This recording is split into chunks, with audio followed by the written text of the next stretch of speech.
You're at 109 right now. Today, it's Tuesday, and February 20th.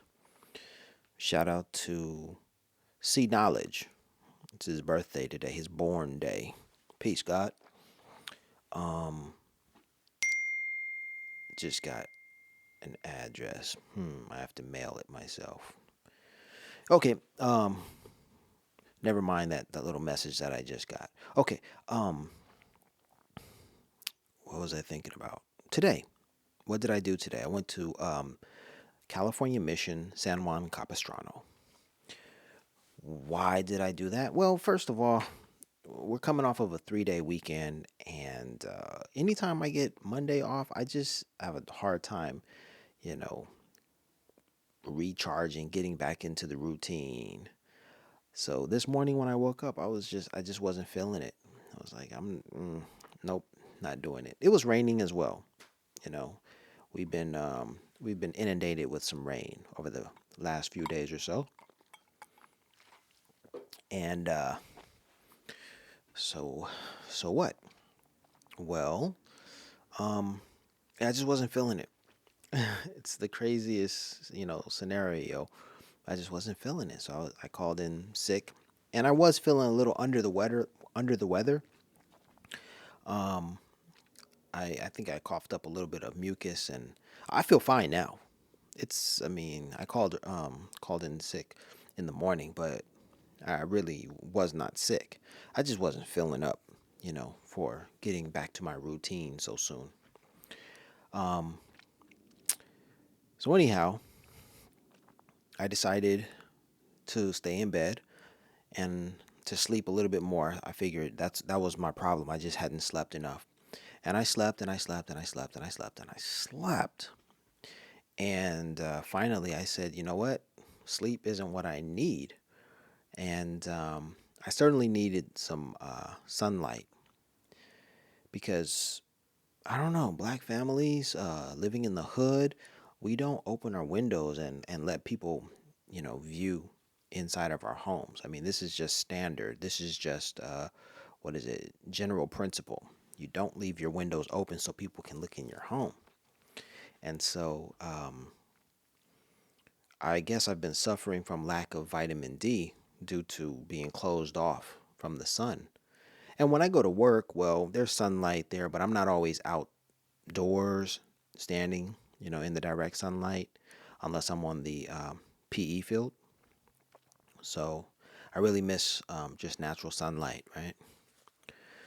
So today I wasn't feeling it. I slept and slept, and then I just got tired of sleeping, and I said, this is ridiculous. I'm wasting my time, wasting my life, wasting my day. I jumped up, showered, and I remembered, along with teaching Spanish in class, or at least subbing the Spanish classes recently, I remembered, my discussions about the Spanish Empire. At least I mentioned the Spanish Empire during my classes, during my Spanish classes. To the annoyance of at least one student, I remember one student was like, why are we learning history? Why are we learning this in a Spanish class? Isn't this a Spanish class? And I was like, what? Excuse you? But I digress, you know. And it was poor child. I gave the class an assignment, which was to work in Spanish. The assignment was write sentences in the present tense in Spanish, and I thoroughly explained it and put examples on the board and et cetera, et cetera, et cetera. And the students who were with me were able to complete the assignment, but this poor child walked in late, sat in the back of the class, and made the comments, why are we learning about history during the Spanish class? And I thought, I need to help this child. So I walked over to the child to say, let me help you, let me show you, well, let me explain it to you so you know. And the child was like, I don't need your help. And I was like, uh oh, let me move away from this person. Maybe they speak Spanish already. Maybe they do understand the instructions as I've laid them out on the board. And then finally, when the class was over, the student took the paper that they were quote unquote working on because they really weren't doing the assignment because they didn't understand it, and then they walked out of the class without turning the assignment in. So it was like, how do you reach someone like that?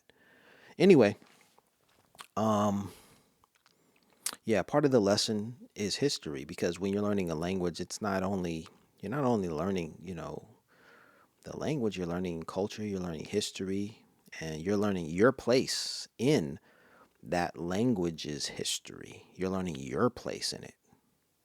That's deep right there. Um, so anyway, um, yeah, something else. I was watching some YouTube or maybe Instagram or TikTok or whatever, and the person was talking about how they were explaining why Mexicans in particular say bueno when like answering phones. You pick up the phone, bueno, something like that. So the story goes, see, this is a little bit of history. You have to know this in order to understand the culture, understand the language and its usage. So, as it was explained in the video, Mexicans in particular will pick up a phone and answer it by saying bueno.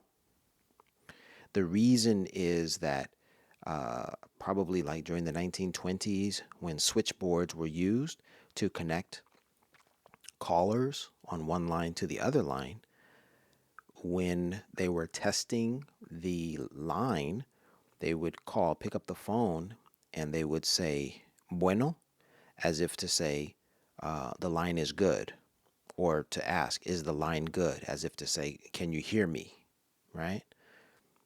What is that? What's the Verizon guy say? Can you hear me now? Can you hear me now? That sort of thing. It was bueno, bueno, bueno.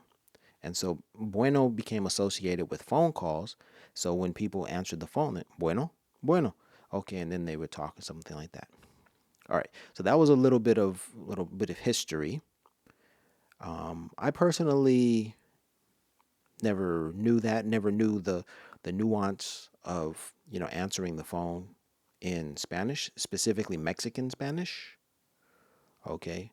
Because let's not get it twisted. Just because it's the Spanish language doesn't mean that dialects or traditions or customs are the same in, for example, the Dominican Republic and Cuba and Peru and Colombia and Ecuador and Chile and Mexico and Costa Rica and Panama and Colombia and Venezuela. Let's not think that all of these countries do everything the same way, because they don't. Because they don't. Yes, Spanish is Spanish, and when you learn, standard Spanish, you can communicate. But are you really gonna feel? Are you gonna pick up on the unspoken, right? The subtleties and the nuances of the language? Probably not. And you're not gonna know all of this stuff either, unless you get into the history and learn the culture, and you pick up on these colloquialisms and so forth and so on. Anyway, so everything is important. So during some of my lessons, I talked about colonialism, imperialism. I talked about the Mayans, the Aztec, the Inca, the Olmec. There goes my heater, and it's an old school heater. Um, and so I was also thinking about California and the majority. When I speak in Spanish, I say la mayoría de población son hispanohablantes. The majority of the population are Spanish speakers, right, in California. And so learning why that is, and learning that you have to learn the history of like Mexico and Alta California and Pio Pico and all of these things. And part of that is the Spanish colonization, the Spanish Empire, and the remnants of the Spanish Empire, which can be viewed, can be experienced in the missions throughout California. The 21 missions all along the coast, or not really the coast, but just all up and down California. And so today, given the day such as it was, I decided I don't care about the weather. I don't care that it's raining. I'm going to go to Mission San Juan Capistrano. I hadn't been there since I was a kid. My mom took my sister and I to San Juan Capistrano, and now that I think about it, I do have this clear memory of being there. You know what I think? Okay, so I parked right outside of the Mission today. I was lucky. I parked right outside. I kind of have a memory of parking there with my mom too. I mean, I could be imagining things. Maybe we were parked in the, maybe we were in the parking lot, but I kind of remember being parked right there. I don't know. I was, yeah. I'll leave that memory for. No, no, no. I think I'm gonna tell that memory now. So I terrorized our young friend slash cousin. Her name was Raya. Her name is Raya. I don't know. Um, I just couldn't handle, female attention or whatever. Because I terrorized a couple, not even a couple, like at least three girls when I was younger. Um, but my mom told me that the girls liked me. And so I couldn't handle it. And I wasn't mature enough to handle it. So I was, you know, physically, I was like, I wasn't the nicest toward them. Um, and Raya was one of these girls. I don't know if Raya liked me or not. I don't know, but if yeah, but anyhow, um, I remember being outside the car or inside the car. And I think Raya's hair. I might have grabbed it and rolled the window up while while pulling her hair. I'm pretty sure we were at San Juan Capistrano at the Mission, and I don't know, but the memory that I have of that incident, I could certainly place our car right in the front where I parked today. Like, oh my gosh, it was there. Like, that's bizarre, but whew, all right, a little childhood trauma, you know. Anyhow, yeah, so we were there when we were kids. My mom took us there. The reason we were there is because my sister had a project, a school project, which took us out there, and my sister was doing research, by going there, seeing the place, and then um, the assignment was to recreate um, the the mission, construct a model of the mission, and this is an annual. Or it seemed like an annual project. It was like a rites of passage for the students at our school. I don't think I made one, but in her class she did. And I remember the other missions or the other models that the other students constructed. If you hear the airplane going overhead, yep, I live in Inglewood, California. Airplanes and everything. So, yeah, I didn't make the model. My sister did. And just being at San Juan Capistrano was cool because of those memories from my childhood. But then it was also the ideals about, the Spanish language and about how the Native Americans, you know, were groomed and were indoctrinated and educated by the Franciscan monks and stuff. And so now I'm just going to let it fly and just talk about my impression as an adult going to the mission, San Juan Capistrano. So yeah, it was raining, but I went. I drove all the way out there, about 45 minutes to it was an hour's drive. It was a cool little drive, no biggie. Yes, it was raining, but when I got to the mission, the rain abated, and it was beautiful until it started drizzling a little bit more, but there was no biggie. Didn't have to be concerned with that. I didn't let the rain stop me. I parked the car. I walked to the yeah, I parked right in front of the mission, right on the street. I walked in. I was alone, and I was greeted by the ticket person at the the cashier. Yeah, the ticket person, the ticket master, a white woman, and I was playing. I had I took on a light-hearted attitude. I said, she said, which one applies to you? Meaning, which ticket applies to you? And I looked, and I was like, no, I'm not a kid. I'm not a senior, and I think the adult works for me. But then there was a fourth grader type of category for students, and then so I like Um, I bent my knees in order to become shorter. And I said, I wish I was a fourth grader. I thought it was a funny joke. And she saw that I was, moving down. And I was like, I think I'm a fourth grader. And she's like, no, you're not, sir. She didn't really find it funny, but she was just like, okay, you've got jokes. Okay, great. Um, no biggie. There were no uncomfortable assumptions being made or what have you. She was just doing her job and it was cool and no problem. I told her I was carrying a gimbal. I wanted to be upfront with the people like, oh, I have a gimbal for the is it okay if I video inside?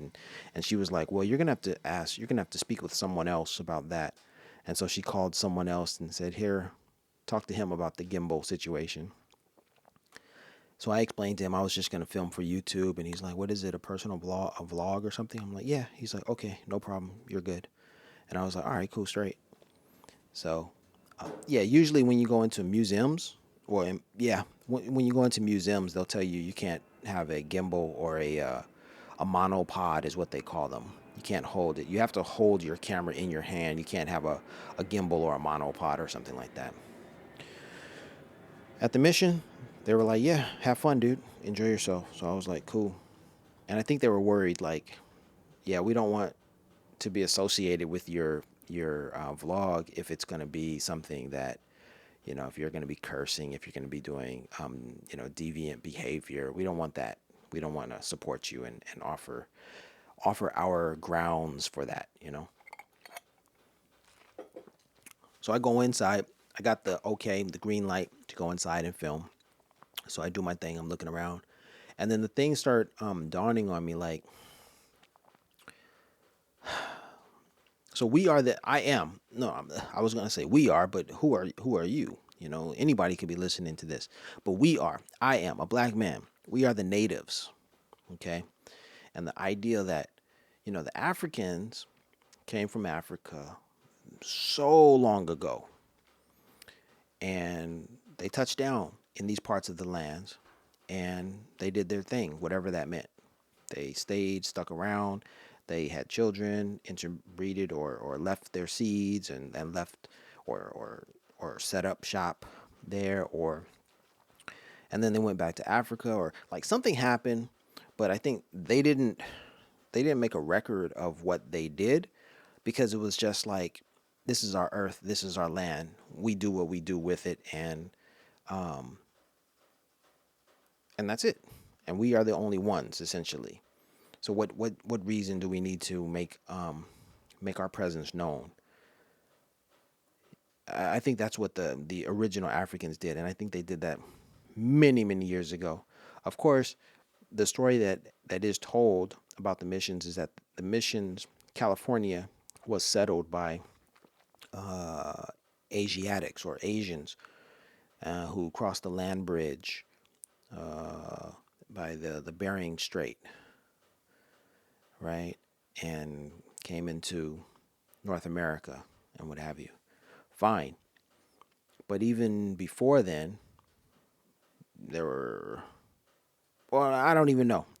But they said like 10,000 and 20,000 years ago or something like that. Okay. But the reason why I bring that up is because the European came, and the European had different designs for the land. The Europeans had designs for the people, and I think I understand, as an adult, I can understand more clearly what the heck was going on. So, first off, by the time the Europeans arrived in the Americas, the Europeans had already been colonized by the North Africans, by the Moors. So the Europeans already had this, they had already basically been indoctrinated in um, invasion and colonial powers, like, because they saw a group of people come into their land and take over. Now, the difference is that when the Moors settled, they didn't settle on some, we're better than you, we're going to take over, we're going to destroy your way of life. They were just on some, we're here now. Oh, you guys don't have this? Oh, let's set up so you guys know, how we get down. It was this love thing until it switched, and until Ferdinand and Isabella decided, well, no, we need to expand. We need to Uh, we need to get these people out of our country, and we need to see the world for ourselves. 1492, right? So Columbus makes his journeys to the Americas, and so what happens is, what I could tell from my travels to Cuba, but also to my travels to San Juan Capistrano, is that what you found, excuse me, what the European found when he arrived are these short, dark people. Short, dark people. And the European was a tall, pale, a tall, demelanated, person, human. And so they use that to their advantage, their height difference. Now, of course, the small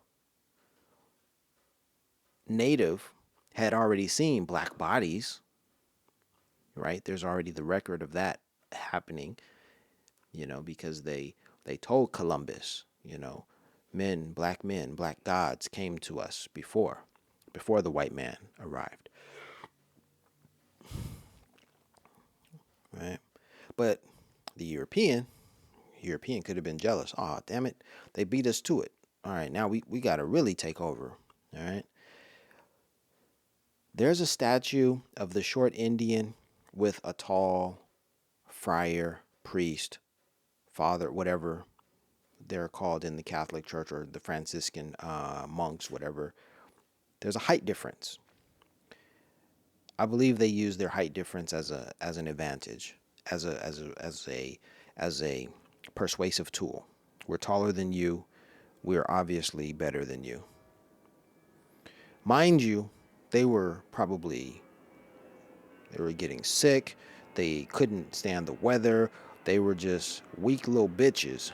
The Franciscan monks were the weak little bitches trying to learn from the Indian. There's talk of the whoever the European was talking to a chief saying, "Aren't you cold?" The European says this to the native, "Aren't you cold?" And then the story I read said the native said to the white man, "Is your face cold?" And the white man replies, "No, my face is not cold." And the chief says, "My whole body is a face." Like, bruh, as you can tell, your face is not cold. Well, my whole body is like a face. I'm not cold, bruh. I'm good. History is hilarious, man, and sad as at the same time, but it's hilarious. So I think the Europeans used their height as a factor of persuasion. Like, yo, we're superior to you because look, we're taller than you. We're superior to you. We have metal and we have swords, right? Not knowing that, hey, they didn't even need swords when dealing with other humans. They just needed, the proper tools to kill their food. You dig? And kill animals for their skin so that they would be warm, if they even needed to be warm. So the height difference, the height thing, that's something that struck me as, oh, so that's why they were able to take over the natives. The reason the natives were so short, I think I heard from Dr. Kaba Kamene Hiawatha that in one of his stories, it was the pygmy. It was the short African pygmy that left Africa and began inhabiting North and South America. It was the short pygmy. So um, you had a mixture, coming from Africans. Short Africans made the long journey first. The pygmy. Uh, I'm not trying to make up history or whatever, but I'm like, well, if everybody comes from Africa and these natives were so short, maybe that's because they came, they've got pygmy blood. What seems to be a connection. Like, okay, here's here's the logic. All right, if Africa is the home of the greatest diversity of human genes, and outside of Africa we only see mirrors of genetic traits that can be found in Africa. And if we find the genetic trait somewhere else, then whatever genetic trait is closest or matches closest to it in Africa is its parent. That's the logic. So if they found short Asians, it probably came from a short group of Africans. The shortest group were the pygmy. So that's how that goes. I don't know if it's true or not. I'm just freely thinking, right? Um, so yeah, so height was an issue. And when I looked at when I looked at that statue, I remembered like, dang, look at that. Like, look at that. Also, when I saw that statue, it reminded me of the statue I saw in Havana, Cuba, because there was also a short native next to a taller, not extremely tall. He was like probably like 5'9" or something, but it was a short native next to him. In both cases, in both cases, when I saw these two statues, the the the posture and the position of the native to um, the father, the monk, the pastor, you know this religious figure, it always gave me reason to pause, because it could have been misconstrued as a sexual um, posture. It was these Europeans who treated these people like they were children. And it might have been the case that it was a child depicted in the statue.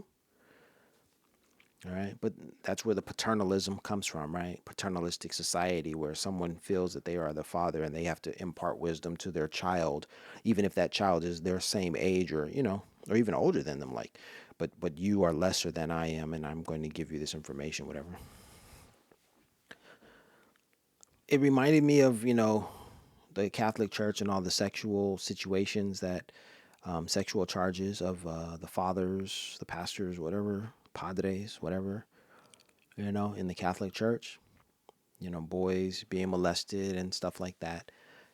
Like, quite literally, you could look at the statue and see, hey, man, that's not the best position for that statue. Like, that ain't it, bro. That ain't it. But when I looked at the statue, that's what I saw. I saw the height difference, and then I saw the position of one person to the other, and it just kind of irked me. Like, why are they positioning them like that? It looks kind of sexual, you know. Even if they did not intend for it to look that way, that's what it reminded me of. So, colonization, imperialism, the Europeans had to have been jealous. And yeah, that's basically it. They were like, how could these North Africans come and invade our territory for hundreds of years? We kicked them out. Now we're gonna do what they did. We're gonna follow the example that they set. They show up to a far off land and they're like, oh man, those Africans were here before us. Doggone it. And we don't have anything. We don't have anything like what they have here. They've got all this beautiful gold, and they have these nice bodies. Man, I'm sure Columbus was like, "This ain't it. This ain't right, bro. We got to take everything that we can from these people, and if they don't give it up to us, then we're gonna have to kill them in the process." Man, just terrible, terrible ideals. When the African was there hundreds of years before, and the African was on some chill ish, like, "Yo, we here." Cool. We got more land to explore. That's all good. Okay. Y'all want to stick around, and y'all want to head back to Africa? Yeah, we'll stick around. We gonna go back to Africa, man. It's cool. Y'all enjoy yourselves on some real cool, peaceful stuff. But then the European shows up and it's on some conquering and killing type stuff. So the language part, they brought their language in. Okay, so I was thinking about the life of the monks. All right, so they show up and they're given the task of, oh, we have to indoctrinate these Indians. We have to teach them our ways. Their ways are wrong. And I'm like, okay, let me think about this. Look, so they constructed these buildings, and they saw, they spent their time living a particular lifestyle. There was food that they were harvesting. There were livestock. There was some Bible studies. There was some, like, whatever they were doing. It was, the mission was self-contained. Everything happened at the mission, right? And everything that they were doing, with the Bible studying and stuff like that, everything was unnatural, because basically they're like, no sex, no weed, no alcohol, no cursing. Like, that was their get down. The monks. That was what the monks were on. And when I think about society today and how it's bloomed and blossomed, and you look right outside the walls of this old mission and you see, you know, alcohol on sale, and the California state, weed is legal. Weed is legal, alcohol is available and for sale. Then there are locations, places, strip clubs, and you can go see women take it off and what have you. I mean, there's a lot of activity. The society has grown, and there's a lot of activity that was not condoned, by the monks when they set up their missions all throughout California.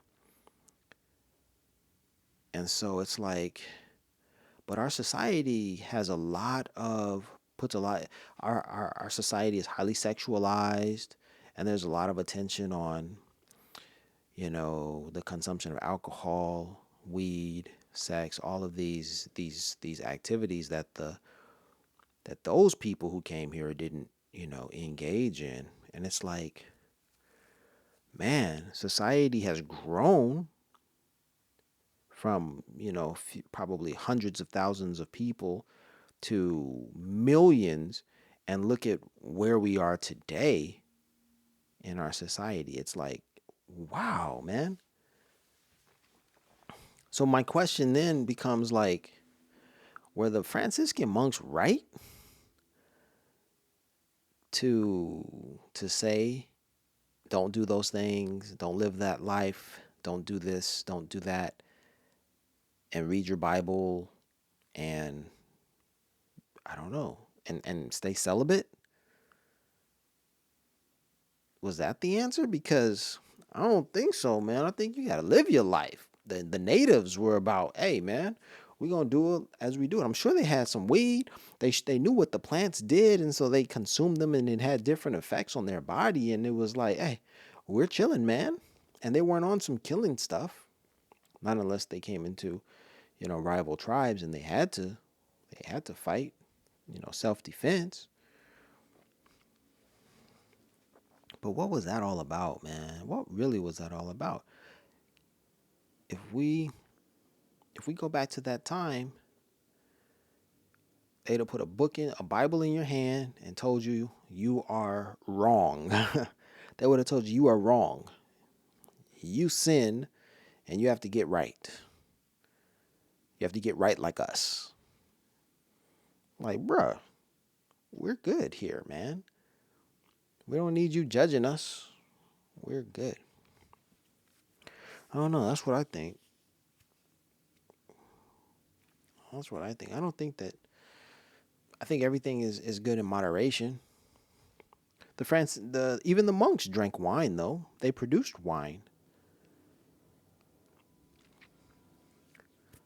So I don't know about this, about the religious organizations, and what they were all about. What were they really all about? I think they were all about control. That's for certain. They were about control. They were about some power.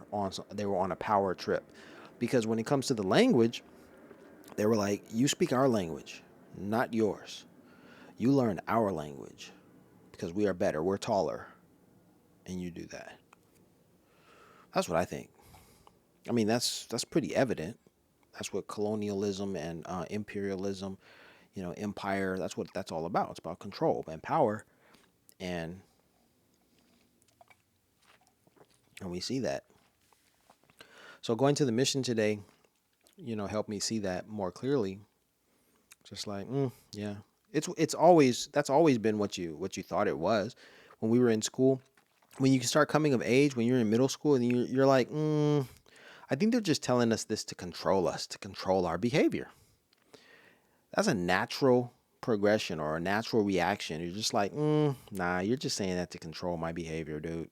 That's what that is. So I'm just gonna have to do my own thing, figure out life on my own, and be free of your judgment.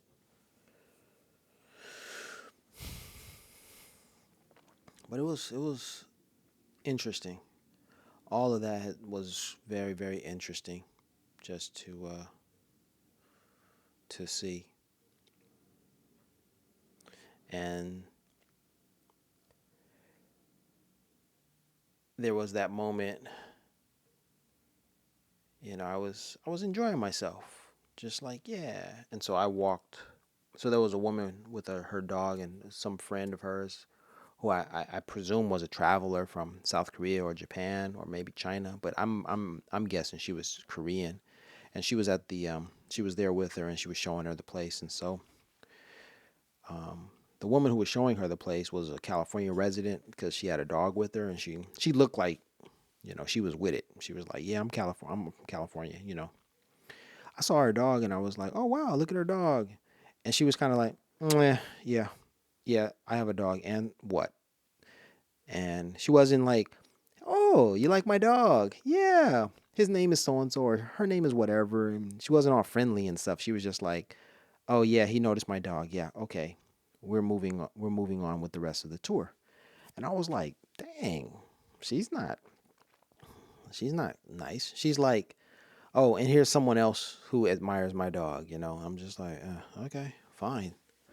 I kind of took, you know, I was annoyed by that a little bit. And so,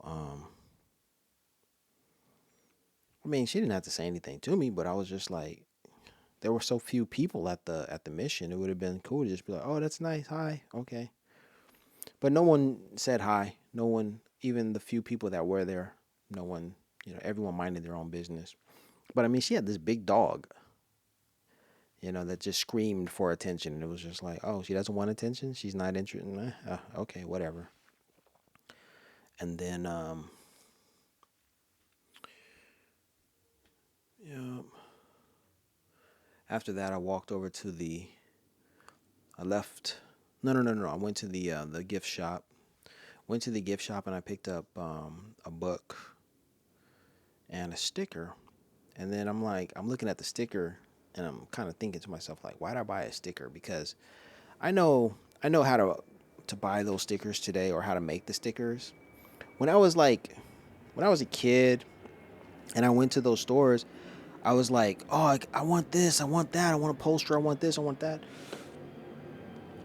And I had no idea, how they were made and where they came from and stuff. I just knew, oh, I like that and I want it. And I would, exchange my money for it. Today, I know how to make my own posters, stickers, you name it. And I realize how cheap they are, how cheaply they can be made. $100 can make 500 stickers. And I'm like, wow, if they're selling these stickers for like a dollar, they were only made, it cost less than a quarter to make them. And you're selling them for a dollar or more. Like, they're making a killing on those. And I'm ashamed to have just bought it. Like, wait a minute. The markup on these is ridiculous. And I bought into it. Um, yeah, those museum gift shops, like, my goodness, man. They get you like, oh, it's a memory from today. Like, nah, I have a phone full of memories. I've taken photos and videos, and I don't need to spend any money here. And I've already paid too much to enter this place. Like, everything is a everything is a hustle. That's what Detroit Reds buddy told him. I think his buddy's name was Sonny. He He said, "Hey man, everything is a hustle." But I also learned that when I was at the, what was it, Calico mine between California and Nevada, or Los Angeles and Las Vegas. I was with Jumani and we stopped over there. Although we had to pay $5 to park the car, once we started walking around the little town, everything was a $5 hit. You want to ride the train? $5 per person. You want to buy a cup of coffee? $5 for this. You want a little souvenir? That's $5 for that. You want to walk through the mine underground? $5 entrance fee. They just hit you up for everything. You wanted to breathe this air? $5. You want to go to the restroom? $5. You want to do this? You want to do that? $5. Like, yeah, that stuff just added up. Same thing at the missions.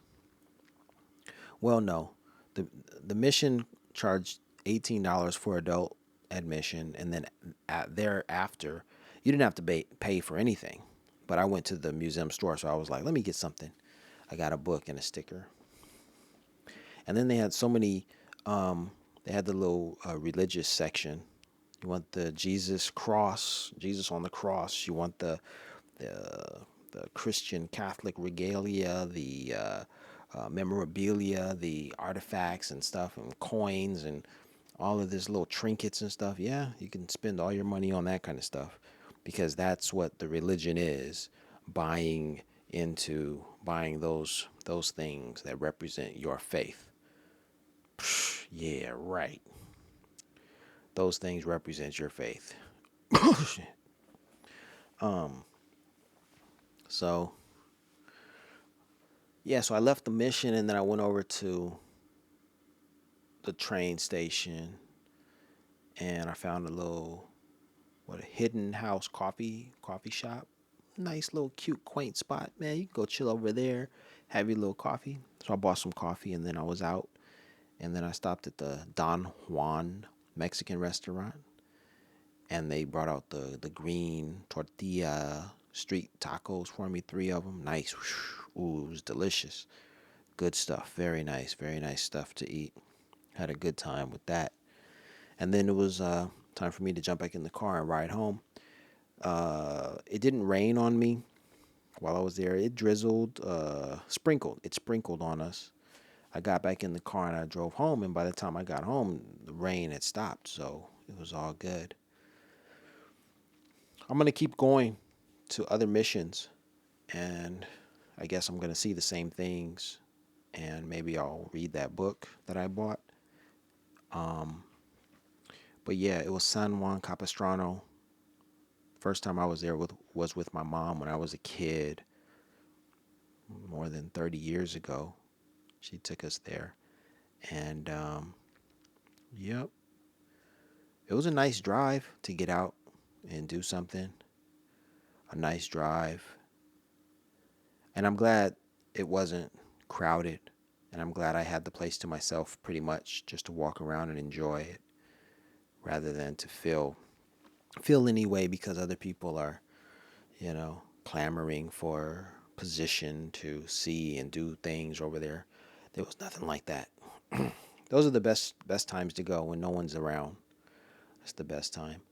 Um, and then I noticed, like, the last thing I noticed when I purchased the book and the sticker, the young woman who was the cashier had this fat ring, a wedding ring, wedding band. More than a band, it was a wedding ring. Women have rings, the husbands have the bands, right?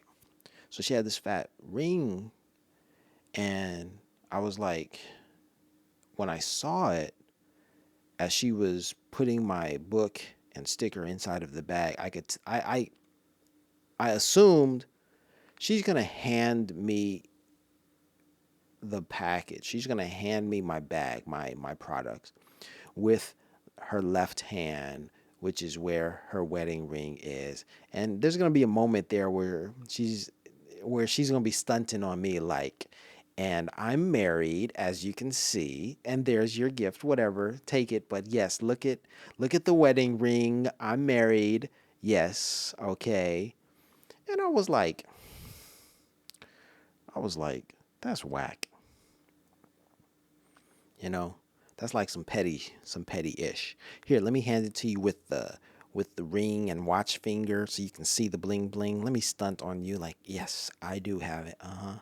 Kind of felt that way a little bit, but at the same time I was like, psh, that doesn't impress me. Mm-hmm. You spent a few $1,000s, that doesn't impress me. You know, I've been around the world. I know some things. And looking and the people that I encounter, you know, are insecure about some things. You know, me not so much. I kind of felt that way because I was like, yeah. Because when I walked in there, the lady was like talking about how she remembered people because of what they wore, and she was talking about how she looked at their shoes and something remembered their shoes, and the guy who was leaving said she said to him, "Oh, I like your hat." You know, like she didn't say anything about what she liked about me. I was giving it just a natural like, yeah, I'm not I'm not trying to I'm not trying to show out or anything. But I'm sure there are things about the way that I was dressed that she picked up on, and of course she recognized me or knew that I had paid. She was like, "Oh, it's the only black man I've seen all day. Maybe." She definitely knew. Oh yeah, the black guy. He was there. I talked with him. He paid. He went in there. It was just the things I noticed, you know. And I was wearing a North Face jacket, and a lot of people wear North Face, as a status symbol. Like, look at me. This is an expensive brand, so recognize. It certainly is that way in South Korea, where I learned about the North Face. Even though the North Face is produced, created, owned from it come it's a California brand, you know. But I notice a lot of Republicans wear the North Face, and so I think, she was making comments about clothes, but she didn't say anything about my North Face jacket, and she didn't say anything about my shoes.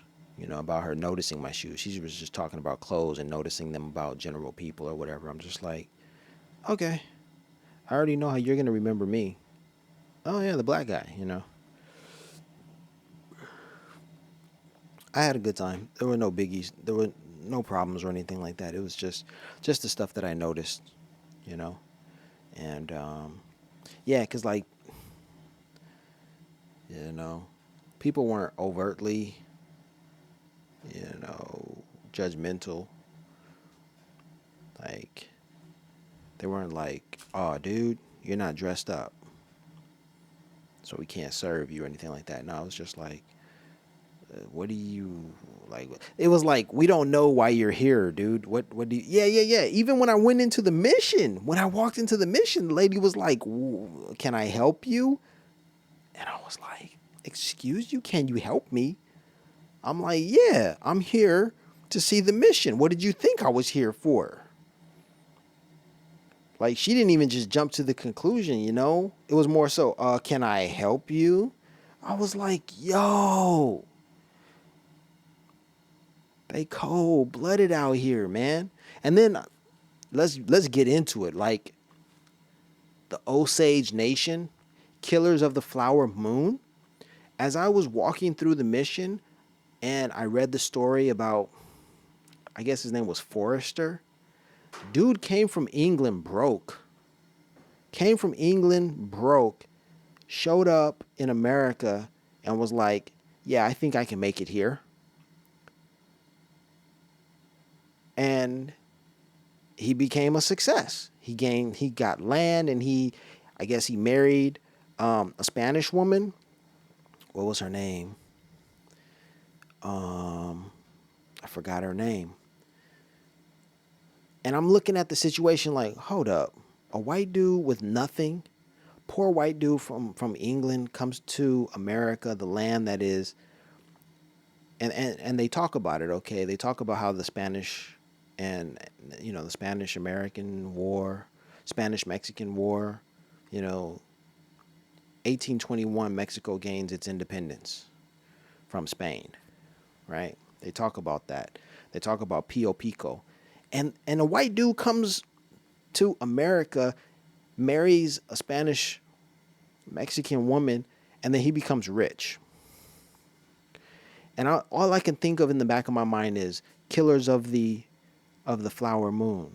That story about how these white dudes infiltrated the Osage Nation, married into full-blooded, married full-blooded Native Americans, had families, and basically inherited or stole their wealth.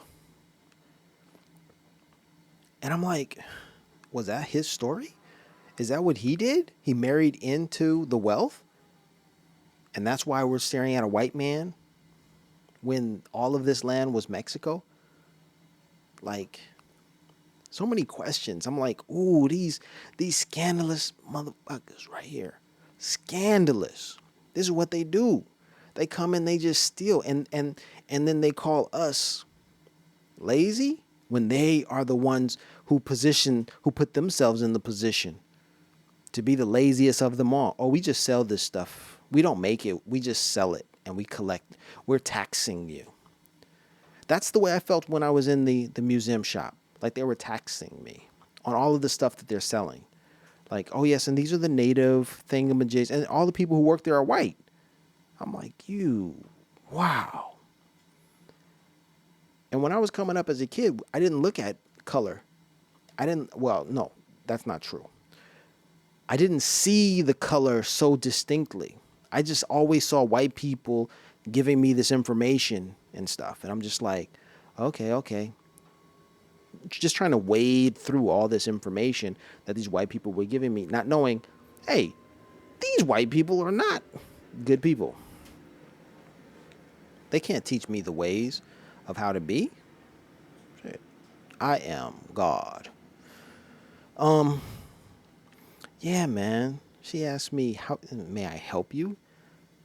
And I responded, yeah, I'm here. Like, what else do you think I'm here for? Like, can I help you? I know if a white person, a white family, you know, even if a white solo, dude walked in there, she'd be like, so, you like one ticket? Would you like one ticket, sir, or something? She asked me, how, can I help you? Like, yeah, so I wonder about that dude, Forrester, and the story. And I wonder about other white men, became wealthy, during that time. Just like, man, it's conniving, dudes. Yeah, it's deep like that. It's real. So, yeah. Yeah, gotta talk about this San Juan Capistrano. Like, this is the state I live in. And then, Big Mike even mentioned. Big Mike even mentioned. He said, man, he said California is a terrible Hispanic hellhole.